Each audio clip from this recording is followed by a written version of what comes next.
বিসমিল্লাহির রহমানির রহিম। আসসালামু আলাইকুম ভিউয়ার্স, আমি ডক্টর কাজী মোহাম্মদ রাকিবুল হাসান, সহকারী অধ্যাপক হিসেবে অর্থোপেডিক সার্জারিতে কর্মরত আছি। বিশেষ করে আমি আর্থ্রোস্কোপি এবং আর্থোপ্লাস্টি নিয়ে কাজ করি। আপনাদের সবাইকে স্বাগতম আমার চ্যানেল বোন অ্যান্ড জয়েন্ট কেয়ার সেন্টারের পক্ষ থেকে। আজকে আমরা কথা বলবো, অনেকেরই জিজ্ঞাসা থাকে একটা বিষয় নিয়ে, আসলে আর্থ্রোস্কোপি জিনিসটা কি। আর্থ্রোস্কোপি বলতে আসলে আমরা কি বুঝি, আসলে আমরা ব্যাপারটা জেনে নিই।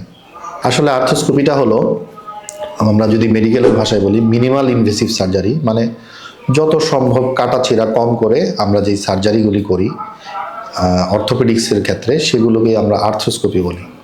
আর্থ্রোস্কোপিতে আর্থ্রোস্কোপ থাকে, আমরা ছোট ছোট ছিদ্রের মাধ্যমে জয়েন্টের ভিতরে দেখে, স্ক্রিনের মাধ্যমে দেখে অপারেশনগুলো আসলে করে থাকি।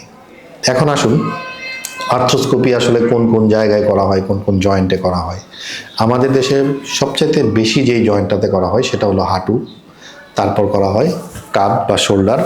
এছাড়াও আমরা অ্যাঙ্কেল জয়েন্ট, পায়ের গোড়ালিতে, এলবো জয়েন্ট বা কোনোয়ে আর্থ্রোস্কোপি অপারেশন করতে পারি। হিপ জয়েন্টেও করা যায়। আসলে আর্থ্রোস্কোপিতে কি করা হয়, যদি আমরা একটা মডেল দেখি হাঁটুর, তাহলে দেখুন এটা আমাদের একটা হাঁটুর মডেল। আসলে আমরা আর্থ্রোস্কোপিতে করি কি, হাঁটুর দুপাশে দুটো প্রথমে ছোট ছোট ছিদ্র করি, একটা হলো বাইরের দিকে আর একটা হলো ভিতরের দিকে। প্রথম আমরা বাইরের দিকের চিত্রটাকে করি, এটাকে বলি ভিউইং পোর্টাল, মানে আমরা যেটা দিয়ে দেখি। তখন আমরা আর্থোস্কোপটা ঢুকিয়ে দিই, ক্যামেরাটা ঢুকিয়ে দিই, ঢুকিয়ে আসলে ভিতরের জিনিসটা দেখার চেষ্টা করি। কি দেখার চেষ্টা করি? ভিতরে যে সামনে আমাদের এসিএল লিগামেন্ট থাকে, দুই পাশে মিনিসকাস থাকে, পিছনে পিসিএল থাকে, এই জিনিসগুলো সব আগে আমরা চেক করে দেখি যে আসলে ভিতরে কোনোটা সমস্যা আছে কিনা, কোনোটা ছিঁড়ে গিয়েছে কিনা, বা মিনিসকাসে কোনো আঘাত পেয়েছে কিনা, ইনজুরি আছে কিনা, এই জিনিসগুলো প্রথম আমরা দেখি। দেখার পরে কি করি, তখন আমরা ওয়ার্কিং পোর্টাল বা মিডিয়ালি আর একটা ছিদ্র করি, সেটা দিয়ে তখন আমরা আমাদের সেবার বা যেই যন্ত্রগুলো থাকে সেগুলো দিয়ে ঢুকিয়ে কাজ করা শুরু করি। এভাবেই আসলে ছোট ছোট ছিদ্রের মাধ্যমে আর্থ্রোস্কোপি অপারেশনগুলো করা হয়। ঠিক একইভাবে শোল্ডারে আমরা এরকম ছিদ্র করে আর্থ্রোস্কোপির মাধ্যমে কাজ করি, এবং প্রতিটি জয়েন্টে এভাবে আসলে কাজগুলো করা হয়। আর্থ্রোস্কোপির মাধ্যমে আসলে কি কি রোগের চিকিৎসা করা যায়? আর্থ্রোস্কোপির মাধ্যমে বিশেষ করে হাঁটুর অনেক কাজ করা যায়।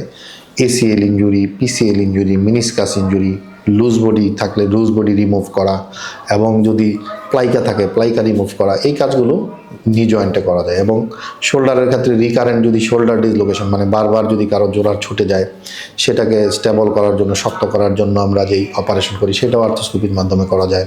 অ্যাঙ্কেল জয়েন্টের সাইনোভেক্টমি করতে হলে, কোনো লুজ বডি থাকলে সেটাও আর্থ্রোস্কোপির মাধ্যমে রিমুভ করা যায়।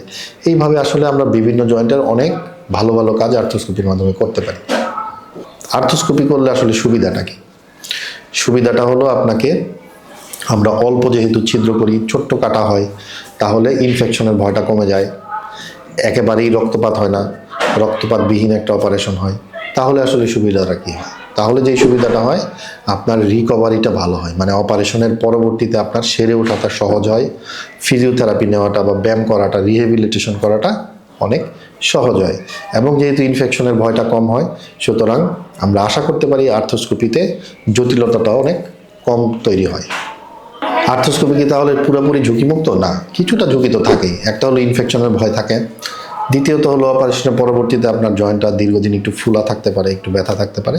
তবে যদি অভিজ্ঞ হাতে করা হয়, অভিজ্ঞ আর্থ্রোস্কোপিক সার্জনের মাধ্যমে করা হয়, তবে সাধারণত কোনো জটিলতা তৈরি হয় না। তো সব কিছু হলো, এখন অপারেশনের পরে আসলে আমাদের কি করতে হয়? আর্থ্রোস্কোপিক অপারেশনের পরে, বিশেষ করে হাঁটুর অপারেশনের পরে ফিজিওথেরাপি বা রিহ্যাবিলিটেশন প্রটোকলগুলো খুব জরুরি। অপারেশনের পরের দিন থেকেই আমরা রিহ্যাবিলিটেশন শুরু করে দিব। যেইভাবে আপনাকে ডাক্তার ইনস্ট্রাকশন দিবে, আপনাকে যেইভাবে নির্দেশনা দিবে, সেই অনুযায়ী ব্যায়াম করা, সেই অনুযায়ী হাঁটু ভাঁজ করা, এবং প্রতিটা জয়েন্টের ক্ষেত্রেই ফিজিওথেরাপি বা রিহ্যাবিলিটেশনটা খুব গুরুত্বপূর্ণ। যদি অপারেশনের পরে আমরা রিহ্যাবিলিটেশন বা ফিজিওথেরাপি ঠিকমতো না নিই, তাহলে আসলে অপারেশনের সুফলটা আমরা পরিপূর্ণভাবে পাবো না।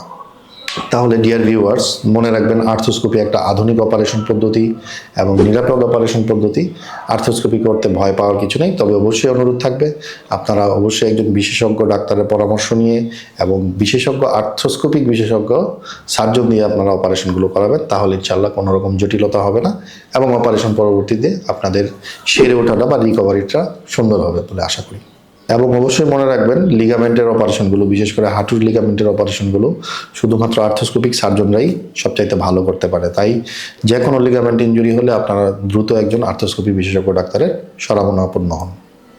ধন্যবাদ সবাইকে এতক্ষণ আমাদের সাথে থাকার জন্য। আশা করি আপনারা উপকৃত হতে পেরেছেন। আপনারা সবাই আমাদের সাথে থাকুন, আমাদের চ্যানেলটি লাইক, কমেন্ট, শেয়ার দিন এবং আপনাদের যদি অর্থোপেডিক সংক্রান্ত বা আর্থোস্কোপি সংক্রান্ত যে কোনো জিজ্ঞাসা থাকে আমাদেরকে কমেন্টের মাধ্যমে জানান। আমরা চেষ্টা করব তার সদুত্তর দেওয়ার, আমরা চেষ্টা করব একটা সুপরামর্শ দেওয়ার। সবাই ভালো থাকবেন, সুস্থ থাকবেন। Be dynamic, be healthy.